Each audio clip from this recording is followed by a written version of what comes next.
आइए अब हम जो है जनरल प्रॉपर का एक सम्स देख लेते हैं। यहाँ पे देखिएगा क्वेश्चन दिया हुआ था, following are the ledger balance as on 31/12/2024। तो यहाँ पर लेजर बैलेंस दिया हुआ है 31/12/2024 का। बिल्डिंग का वैल्यू हम लोग को दिया हुआ है, कितना दिया हुआ बाबू? 50,000 दिया हुआ है। फर्नीचर का वैल्यू है 20,000 है। डेटर का वैल्यू है 10,000। क्रेडिटर का वैल्यू है 8,000। बैंक ओवरड्राफ्ट का बैलेंस है 4,000। कैपिटल का बैलेंस है 73,000 और कैश का बैलेंस है 5,000। तो इसका जनरल एंट्रीज करना है। तो नॉर्मली हम लोग जब जनरल एंट्री करते हैं तो ऐसा जो है जनरल एंट्री हम लोग नहीं करते हैं, ठीक है। बट इसका जनरल एंट्री कहाँ होगा बाबू? हम लोग का जनरल प्रॉपर में करेंगे और इसको हम लोग क्या बोलेंगे? ओपनिंग जनरल एंट्रीज 2025 का। किसका बताइए? 2025 का जनरल एंट्रीज क्या होगा? ये क्या है? प्रीवियस ईयर का क्लोजिंग है ना, बताइए। प्रीवियस ईयर का क्लोजिंग है तो इस ईयर का क्या हो जाएगा? 2025 का ओपनिंग हो जाएगा। तो 31/12/2024 दिया हुआ है तो 1/1/25 का जनरल एंट्रीज क्या होगा? तो देखिए एसेट्स क्या होता है हम लोग जानते हैं, डेबिट होता है। तो एसेट्स में क्या क्या है? बिल्डिंग है, फर्नीचर्स है, डेटर्स है और इधर कैश है। तो सारा का सारा क्या हो जाएगा? डेबिट हो जाएगा, राइट। बताइए एसेट्स का नेचर क्या होता है? डेबिट ही होता है ना, तो डेबिट होगा, जाहिर सा बात है। सो बिल्डिंग अकाउंट डेबिट कितना दिया हुआ वो? 50,000 दिया हुआ है, ठीक है। उसके बाद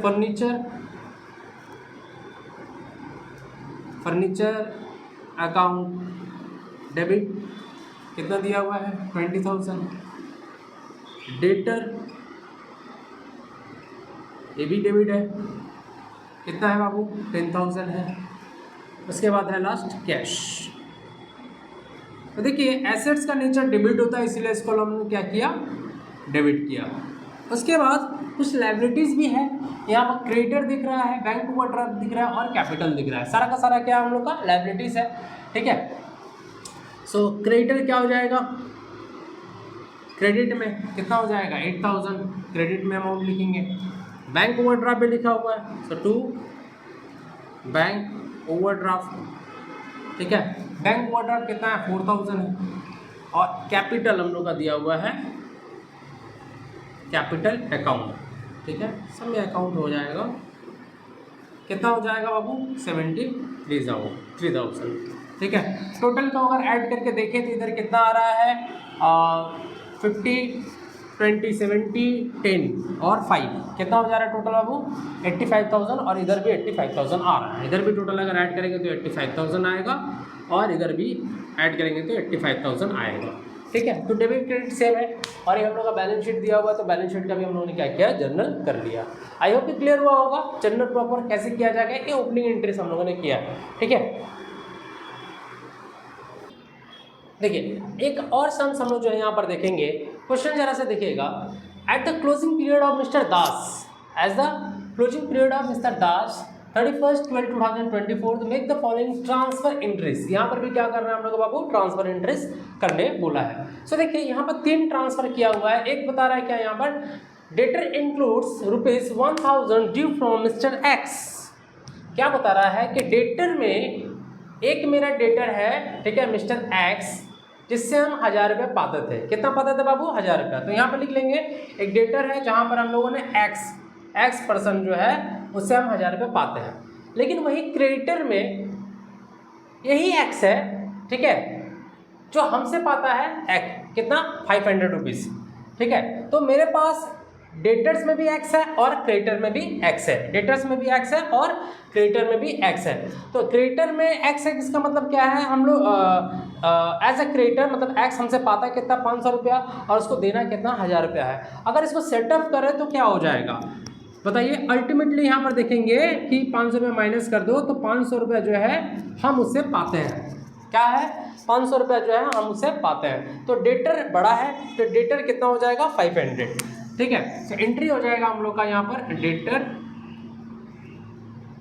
account debit to creditor account. किस तारीख को होगा बाबू? डेट कुछ मेंशन किया हुआ है? डेट मेंशन नहीं किया हो तो जो डेट दिया हुआ ना 31 मार्च है, 12 है, 31/12 को ही कर दो, क्या किया जा सकता है? 31 12/12/2024। उसके बाद है ग्रॉस प्रॉफिट ₹35,200। अच्छा, ग्रॉस प्रॉफिट को बाबू कहाँ हम लोग ट्रांसफर करते हैं, कहाँ पर लिखते हैं हम लोग, ट्रेडिंग अकाउंट में लिखते हैं। ठीक है, तो एंट्री क्या हो जाएगा हम लोग का इसी लास्ट डेट को 31/12/24 को क्या हो जाएगा, trading account debit to gross profit account. ठीक है, कितना है बाबू 35,200 हम लोग का क्या है, ग्रॉस प्रॉफिट हो गया। ठीक है, 2 एंट्री हो गया, एक और बचा हुआ है यहाँ पर हम लोग का। ठीक है, that is net profit ₹18,000 out of which 10% transfer to general reserve. तो इस जो है अकाउंटिंग पीरियड में हम लोग का जो है नेट प्रॉफिट हुआ है कितना, 18,000 रुपीज़ हुआ है। अब उसका 10% हमको क्या करना है, जनरल रिजर्व में ट्रांसफर कर देना है। कहाँ ट्रांसफर करना है बाबू, जनरल रिजर्व में ट्रांसफर करना है। ठीक है, तो कहाँ से करेंगे, आउट ऑफ नेट प्रॉफिट। हम लोग जानते हैं कि रिजर्व क्या है, एप्रोप्रिएशन ऑफ प्रॉफिट है। ठीक है, मतलब कहना क्या है कि रिजर्व जो हम लोग का प्रॉफिट का ही पार्ट है, तो इसको हम लोग क्या करते हैं, रिजर्व को प्रॉफिट से हम लोग जो है उसको सेपरेट करके रखते हैं। ठीक है, तो एंट्री क्या हो जाएगा यहाँ पर जरा देखिएगा, profit and loss account debit to reserve, या जनरल रिजर्व दिया हुआ है, नहीं रिजर्व दिया हुआ तो रिजर्व भी लिखेंगे। ठीक है, रिजर्व अकाउंट। ठीक है, इसी डेट को 31/12/24 को कितना हो जाएगा, 18,000 का अगर 10% करें, मतलब 10/100 अगर करते हैं तो कितना हो जाएगा, 1800 रुपीज़ आ जाएगा। कितना आ जाएगा बाबू, 1800 रुपीज़ आ जाएगा। ठीक है, आई होप कि क्लियर हुआ होगा जनरल प्रॉपर क्या है, कैसे इसका जनरल एंट्रीज करना होता है। ठीक है, तो ये सब सारा का सारा जो है जनरल एंट्रीज हम लोग को करना पड़ता है। ओके, आइए अब हम लोग जो है एडजस्टमेंट एंट्री जरा सा करेंगे। बट एडजस्टमेंट एंट्री में जाने से पहले जरा सा हम लोग यहाँ पर देखना बहुत जरूरी है कि अगर एक्सपेंसेस हम लोग का आउटस्टैंडिंग होता है, आउटस्टैंडिंग कहने का मतलब है बाकी है।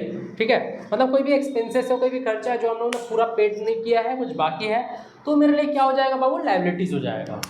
क्या हो जाएगा बाबू, लायबिलिटीज। और हम लोग जानते हैं लायबिलिटीज क्या होता है, नेचर उसका क्रेडिट हो जाएगा। तो कहने का मतलब अगर एक्सपेंसेस आउटस्टैंडिंग है, आउटस्टैंडिंग एक्सपेंसेस हो तो मेरे लिए लायबिलिटी होता है और क्या हो जाएगा, क्रेडिट हो जाएगा। अगर वही एक्सपेंसेस अगर प्रीपेड होता है, क्या उसको हम लोग क्या बोलते हैं, प्रीपेड एक्सपेंसेस, तो मेरे लिए क्या हो जाएगा बाबू, एसेट्स हो जाएगा। क्या हो जाएगा, एसेट्स, और उसका नेचर क्या हो जाएगा हम लोग का, डेबिट हो जाएगा। ठीक है, उसके बाद नेक्स्ट आता है हम लोग इनकम। इनकम देखिए अक्रूड है, अक्रूड मतलब अभी पाना बाकी है, अभी मिला नहीं है। ठीक है, काम हो गया है, पैसा भी बाकी है, पैसा नहीं मिला है। ठीक है, तो उसको हम लोग अक्रूड भी बोल सकते हैं या आउटस्टैंडिंग भी बोल सकते हैं। ठीक है, तो वो मेरे लिए क्या हो जाएगा, एसेट्स, और उसका एसेट्स का नेचर क्या होता है हम लोग जानते हैं, डेबिट होता है, तो डेबिट होगा। वैसे इनकम अगर मान लीजिए प्री रिसीव किए हैं या रिसीव इन एडवांस, एडवांस में रिसीव कर लिया इनकम। ठीक है, जैसे कहने का मतलब सैलरी है, सैलरी एडवांस में रिसीव कर लिया है या पहले से सैलरी रिसीव कर लिया है, तो मेरे लिए क्या हो जाएगा, लायबिलिटीज हो जाएगा, और लायबिलिटी का नेचर क्या होता है, क्रेडिट होता है। ठीक है, तो एडजस्टमेंट एंट्री इसी का ही करना है। देखिए एक क्वेश्चन देखिएगा यहाँ पर, From the following information available on 31/12/2011, make necessary adjustment entry in the journal for the year ended as on that date.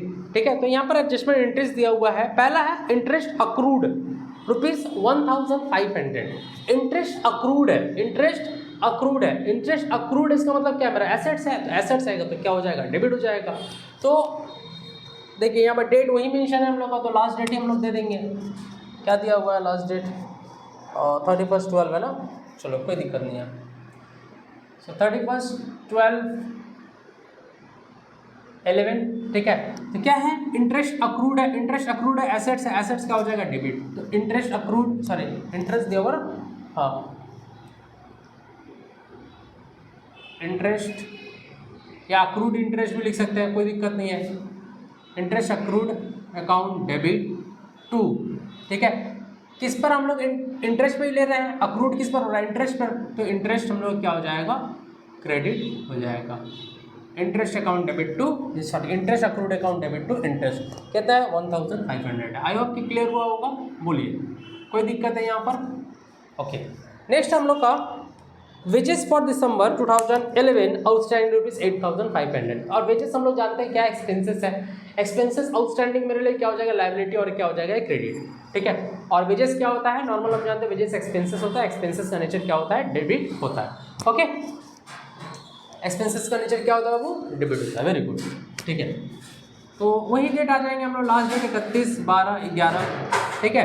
तो वेजेस क्या हो जाएगा, debit, wages account debit to outstanding wages, क्या लिखेंगे बाबू, outstanding wages account. I hope कि clear हुआ होगा।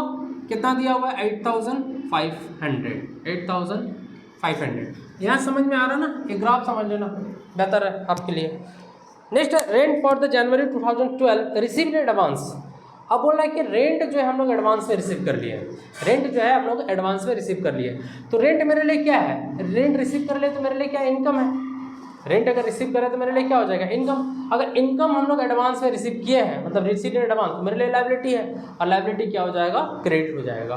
अच्छा बताइए, रेंट अगर रिसीव करे एडवांस में तो क्या है मेरे लिए, इनकम है। तो इनकम का नेचर क्या होता है, क्रेडिट होता है, ठीक है। मतलब रेंट रिसीव क्या हो जाएगा हम लोग का, क्रेडिट हो जाएगा, ओके।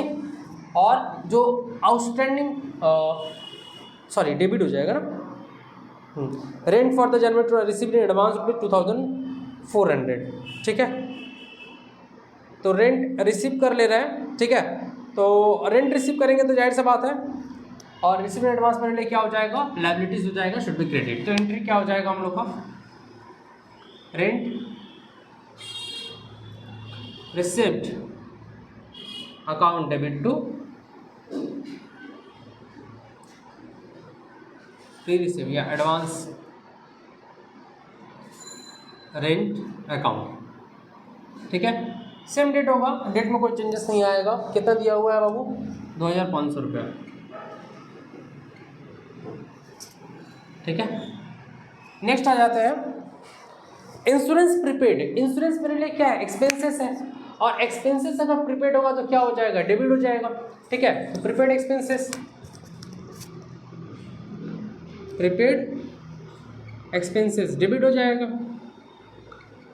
क्या बताते हैं, prepaid expenses, prepaid expenses prepaid क्या है, मेरे लिए एसेट्स है, तो एसेट्स क्या हो जाता है बाबू, डेबिट हो जाता है, ठीक है। कितना दिया हुआ है बताइए, 1,000 रुपये दिया हुआ ना, ठीक है, टू एक्सपेंसेस, ठीक है। अच्छा यहाँ पे इंश्योरेंस है, प्रीपेड इंश्योरेंस लिखना होगा, सॉरी क्या लिखना होगा बाबू, प्रीपेड इंश्योरेंस हो जाएगा, ठीक है, टू इंश्योरेंस, ठीक है, वही हो जाएगा 1,000, ठीक है। आई होप कि एडजस्टमेंट एंट्री भी क्लियर हुआ होगा, ठीक है।